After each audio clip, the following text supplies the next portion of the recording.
जय हिंद दोस्तों। हम हैं अक्षय सर नारदीगंज वाले और आप देख रहे हैं अक्षय मैथ क्लासेस। अभी क्लास 10th में नियामक ज्यामिति चल रहा था, जिसमें से आज का जो टॉपिक है वो टॉपिक क्या बोलेंगे, मिली जुली है।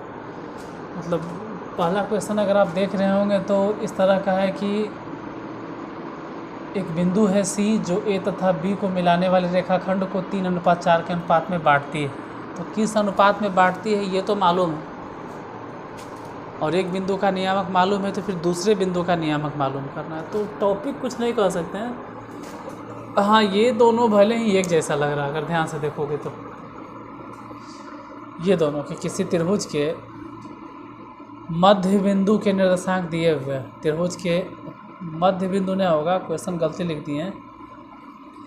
त्रिभुज के भुजाओं के मध्य बिंदु होगा, यहाँ पे थोड़ा सा गलती हो गया। त्रिभुज के भुजाओं के मध्य बिंदु होगा। त्रिभुज के भुजाओं, हम क्वेश्चन ही गलती लिखे, त्रिभुज के भुजाओं के मध्य बिंदु।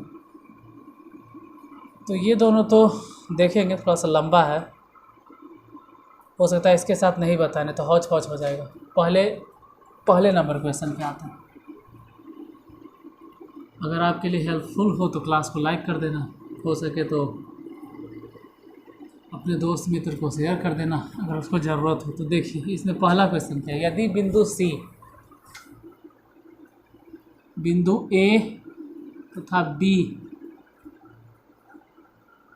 को मिलाने वाले रेखाखंड को 3:4 में काटती है। कहने का मतलब है कि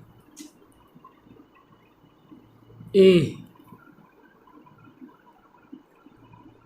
2,5 है, बी मालूम नहीं कितना है, अपने मने से मान लो ने कि x2, y2, और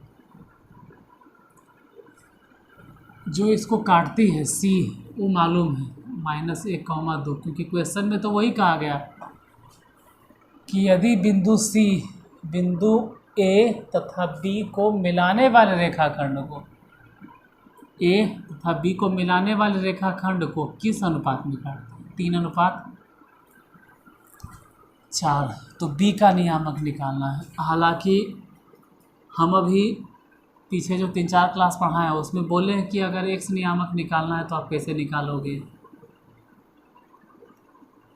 या मान लो कि अगर वाई नियामक निकालना है तब कैसे निकालोगे, हम सब सिखाए हैं। जैसे एक्स नियामक निकालना, थोड़ा दूरी हो गया, एक्स नियामक, पहले एक्स ही को पकड़ो। तो बोले थे कि 3+4 लिखना, अब बटा में 3+4 लिखना। अब अगर एक्स नियामक निकालना है तो इसको इधर और इसको इधर गुना कर दो, 3 को उधर गुना कर दो एक्स नियामक में, यानी कि x2, और 4 को इधर गुना कर दो एक्स नियामक में, यानी कि 2। तो ऐसे भी 4 3 7 को इधर भेज दो तो -7, इधर बच गया 3x2 और प्लस में 8, तो 3x2 इज इक्वल टू कितना हो जाएगा, +8। अगर इधर भेज दिया जाए तो -8 हो जाएगा। देखो बराबर की इस तरफ आने के बाद इसका चिन्ह बदल जाता है, अगर प्लस है तो इधर आके माइनस हो जाएगा। तो 3x2 -7 -8 मतलब -15, 3 से इसको काट दो 5 बार में, तो x2 बराबर हो जाएगा -5।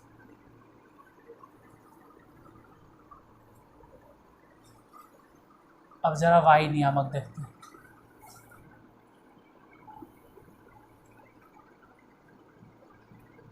दो है y नियामक, अगर निकालना होता कैसे निकालते, 3+4 अब बटा में 3+4, 3 उधर गुना हो जाएगा।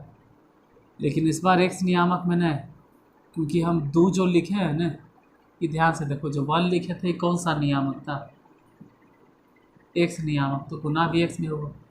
और यहाँ जो 2 लिख रहे हैं कौन सा नियामक है, y नियामक है, तो उधर जो 3 गुना होगा y नियामक में, यानी गुना हो जाएगा y2 में, और 4 इधर गुना हो जाएगा 5 में। तो कितना निकल गया भाई, 2 में गुना कर दो, 3 4 7 को इधर बच गया 3y2 और प्लस में 20, इसीलिए 3/2। और ऐसे समझो कि 7 दूनी 14, 20 इधर आके माइनस हो जाएगा, -20। तो 3/2 हो गया। 14 में से अगर 20 घट गया तो -6, 3 से इसको काट दो 2 बार में, यानी y2 बराबर हो जाएगा -2। तो b आइडेंटिकल विद, मतलब b का आंसर कितना आ गया, तो x नियामक हो गया -5 और y नियामक हो गया -2। तो पहला क्वेश्चन तो बन गया। दूसरा देख लेते हैं।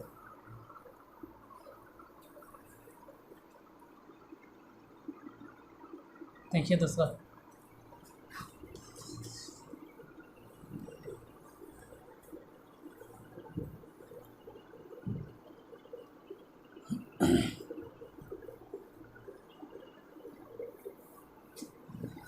दूसरा number question, question number second. पहला तो हो गया। दूसरा कह रहा है कि 3,4 और k,7 को मिलाने वाले रेखाखंड का मध्य बिंदु x, y। कहने का मतलब है कि एक बिंदु है 3,4 और दूसरा है k,7। इन दोनों को मिलाने वाले रेखाखंड का मध्य बिंदु x, y है। अगर आपको याद हो पिछला 1 क्लास या 2 क्लास, मध्य बिंदु हम निकालने के लिए सिखाए थे। जैसे x अगर निकालना है, मान लो कि x निकालना है, तो कैसे निकालोगे, इधर वाला 3 और उधर वाला x नियामक k, दोनों को जोड़कर 2 से भागा। अगर y नियामक निकालना है तो 4 और उधर से 7, दोनों को जोड़कर 2 से भागा। इसका मतलब है कि x बराबर कितना लिखेंगे, x बराबर 3 + k/2 कॉमा y बराबर कितना लिखेंगे, तो कह सकते हैं 7 4 11/2। तो x नियामक y नियामक निकल गया। अब क्या करना, देखो समीकरण भी दे लें। 3,4 और k,7 को मिलाने वाले रेखाखंड का मध्य बिंदु इतना है। सही बात है, यहाँ से x, y निकल गया, मध्य बिंदु था। तो ये जो है वो x नियामक हो गया और ये वाला जो है y नियामक हो गया। तो x नियामक कितना और y नियामक कितना। अब हम इसको समीकरण में पुट कर देंगे। ठीक है, अब हम समीकरण में मान रख देंगे, put the value of x and y। देखो ये सब थोड़ा थोड़ा चीज़ आप समझ सकते हैं। ऐसे तो यथासंभव हम यूट्यूब पे हिंदी ही लिखते हैं। ऑफलाइन तो है नहीं, ऑफलाइन रहता है तो पूरा पूरा इंग्लिश बोलना है, इंग्लिश लिखना है। यहाँ अगर इंग्लिश लिखें या इंग्लिश बोलें तो आप लोग छोड़ छाड़ के भाग जाओगे। इसलिए हम क्वेश्चन को हिंदी में, और ये थोड़ा सा चीज़ आप समझ जाइएगा। ठीक है, कहने का मतलब है कि x और y का मान रखें। Put the value of x and y in equation, समीकरण में जो दिया गया है। कितना है समीकरण, 2x + 2y प्लस में 1 = 0। जिससे 2 तो सही है, लेकिन x के जगह पे x का वैल्यू रखना पड़ेगा। कितना है x का वैल्यू, 3 + k और बाई 2 प्लस में 2। y के जगह पे y का वैल्यू रखना होगा, 11/2 प्लस में 1 = 0। 2 से 2 कैंसिल, 2 से 2 कैंसिल, इधर बच गया 3 + k और प्लस 11 प्लस में 1 = 0। k ऐसा ही रहने दो, बाकी 3, 11 और 1 सबको जोड़ दो। जोड़ के देख लेना, 15 आ जाएगा। अब ये थोड़ा सिखाएंगे, 11 1 12 3 15। तो k बराबर कितना हो गया, और लिख दीजिए जब बीच में बराबर होता है तो, और k बराबर -15। तो यही तो निकालना था कि k का वैल्यू कितना होगा। इसमें यही पूछ रहा था k का वैल्यू क्या होगा, -15। हम देखो इतना स्लो या इतना धीरे धीरे इसलिए बताते हैं, जब मैं ऐसा नहीं लगे कि हम बहुत फास्ट बता रहे हैं। अगर किसी को लगे कि बहुत स्लो हम बता रहे हैं तो दोगुना स्पीड करके देख लेना। क्या यार, देख ही लेते होगे, हम इतना स्लो बतेबे करते होंगे ना कि कुछ स्टूडेंट को दोगुना स्पीड पे देखना पड़ता होगा। लेकिन स्लो हम जानबूझ के रखते हैं, जिसमें जो कमज़ोर स्टूडेंट है उसको भी समझ में आ जाए। देखो मेरा पूरा के पूरा ध्यान रहता है कमज़ोर स्टूडेंट पे। हम 100 से 100 नहीं करवाना चाहते हैं। हम सोचते हैं कि जो 0 है उसको कम से कम 100 तक नहीं भी पहुंचा पाएँ, अगर 80 तक भी हम पहुंचाते, 80 तक भी पहुंचाते तो मेरा जीवन धन्य हो जाएगा। 0 से अगर 50 तक भी पहुंचा दिए तो मानेंगे कि हम टीचर के नाते एक अच्छा टीचर, मतलब एक टीचर का जो कर्तव्य है वो हम पूरा कर दिए या कुछ हद तक पूरा कर पाएँ। अब जो बहुत तेज़ है उसको अगर सिखा भी दिए तो हम क्या सिखा दिए। इसलिए मेरा ऑफलाइन में भी यही सोच रहा था कि 10 ही बुतरू रहे लेकिन 10 गो पे पूरा मेहनत करें। ऐसा नहीं कि 200 है और 200 में पढ़ने वाला मात्र 20 को है। तो यूट्यूब में भी मेरा वही सोच रहता है कि कमज़ोर से कमज़ोर स्टूडेंट भी समझ जाए, और तेज़ तो है तो वो दोगुना स्पीड करके देख ले भाई। 3rd नंबर, खैर ऑफलाइन में आप पढ़ते तो उसका तो बातें अलग है। जो ऑफलाइन में पढ़ता है उसको मालूम है कि हम कितना क्वेश्चन प्रैक्टिस करवाते हैं। जो फ़िलहाल यूट्यूब पे आ जाते, ठीक है। किसी समांतर चतुर्भुज के शीर्ष इतना इतना इतना और इतना, तो x और y के मान क्या थे। देखिए समानांतर चतुर्भुज, समानांतर चतुर्भुज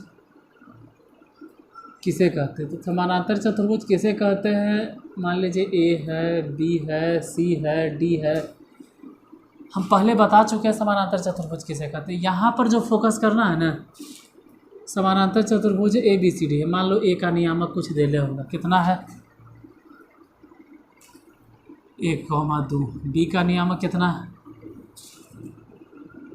4,y। सी का नियामक कितना 1,6। डी के नियामक कितना है तो 3,5। अब देखो अगर समानांतर चतुर्भुज है तो जाहिर सी बात है कि दोनों विकर्णों का मध्य बिंदु सेम होगा। मतलब आप ये कह सकते हैं कि विकर्ण AC का मध्य बिंदु बराबर विकर्ण, एक और विकर्ण है BD का मध्य बिंदु, दोनों ही विकर्ण का मध्य बिंदु सेम पॉइंट पर होगा O। लेकिन विकर्ण AC का मध्य बिंदु कैसे निकालेंगे, तो हम बोलेंगे यहाँ वाला 1 वहाँ वाला x जोड़ दो बटा 2, कॉमा y नियामक, यहाँ 2 है उधर 6 है, दोनों को जोड़ के 2 से भागा दे दो। BD विकर्ण के बारे में देखो, विकर्ण BD यहाँ 4 है, यहाँ 3 है, तो 4 + 3 बटा 2। उसी तरह से y नियामक, उधर y है और इधर 5 है बटा 2। इधर तो हो गया 1 + x बटा 2, कॉमा 8 बटा 2।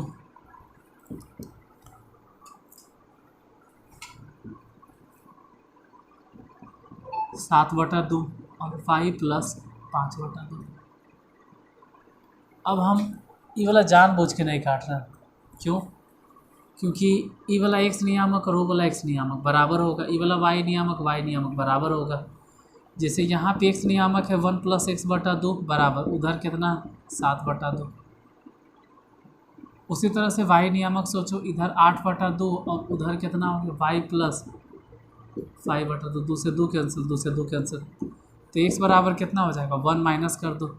जैसे ही 7 में से 1 माइनस करेंगे तो 6 हो जाएगा, और यहाँ y बराबर, तो 5 को माइनस कर दो, 5 माइनस कर देंगे तो 3 हो जाएगा।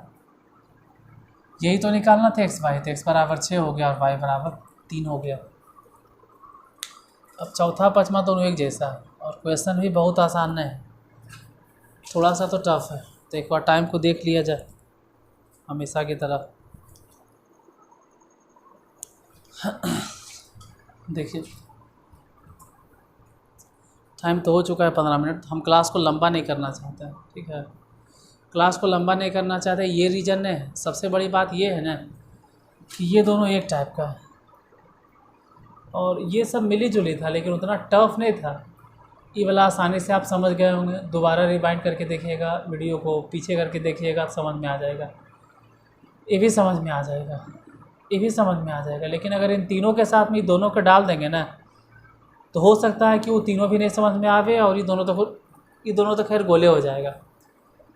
इसलिए हम सब एक साथ मिला के हौच पौच नहीं करना चाह रहे हैं। तो आज इतना ही देखिए, आज 3 क्वेश्चन को ही कमांड कीजिए और बाकी फिर कल मिलते हैं, और क्या बोलना, हमेशा की तरह पढ़ते रहिए, ठीक है, खेलते रहिए। ऐसा नहीं कह रहे कि पूरा टेंशन लेके पढ़ना है, पूरा प्रेशर के साथ में पढ़ना। हम हमेशा बोलते रहते हैं, ऑफलाइन में भी, यहाँ पर भी बोलते रहते हैं। अभी टाइम ही टाइम है, सिर्फ मैथ ही नहीं है, मैथ के अलावा बाकी विषयों पर भी आप टाइम दें अपना। सोशल साइंस है, हिंदी है, उन सब विषयों पर भी टाइम दें। और मैथ पे अगर टाइम देना ही है, बहुत ज़्यादा टाइम देना है, तो ठीक है, टाइम दीजिए, मना नहीं करते हैं। लेकिन फ़िलहाल मेरा कहना यही रहेगा बाबू कि अभी अप्रैल चल रहा है, अप्रैल ख़त्म होगा, मई है, जून है, जुलाई है, कम से कम 15 अगस्त के बाद रफ्तार धर लेना, पूरा रफ्तार दिन भर पढ़ते रहना। क्योंकि अगर अभी आप रफ्तार धरते भी हो, आगे जाके थक जाओगे तो दिक्कत हो जाएगा, इसलिए अभी थकना नहीं। एक बार पैटर्न पता चल जाए कि एग्ज़ाम का पैटर्न क्या हो, क्योंकि क्लास में पता चल जाता है। खैर सिलेबस तो वही रहेगा, टेंशन नहीं लीजिए, एकदम आराम से भी पढ़ोगे ना तो सिलेबस ख़त्म हो जाएगा, चिंता करने की बात नहीं है।